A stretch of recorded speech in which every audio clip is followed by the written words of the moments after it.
Hello বন্ধুরা, সবাই কেমন আছো? আশা করছি ভালো আছো। তো আমরা যে দীঘা গেছিলাম, প্রথমে গেছিলাম মন্দারমণি, তারপরের দিন গেছিলাম দীঘা। তো দীঘার একটা ইনফরমেশন তোমাদের দেওয়ার আছে। সেটা হচ্ছে, তোমরা যদি কেউ দীঘার মন্দিরে যাও তো একদম ভোরবেলায় যাবে, আর না হয়তো বিকেলবেলা যাবে। কেউ 12টার পরে যেও না, কারণ এই যে মার্বেলগুলো আছে এত অতিরিক্ত গরম হয়ে যাচ্ছে যে যেতে গেলে প্রাণ ওষ্ঠাগত, মনে হচ্ছে পা পুড়ে যাচ্ছে।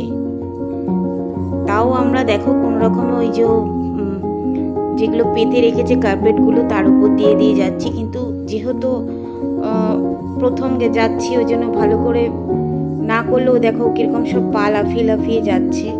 তো পায়ের অবস্থা বন্ধু ভীষণ ভীষণ খারাপ হয়ে গেছিলো আমার মেয়ের। সবার হয়েছে তা বলবো না,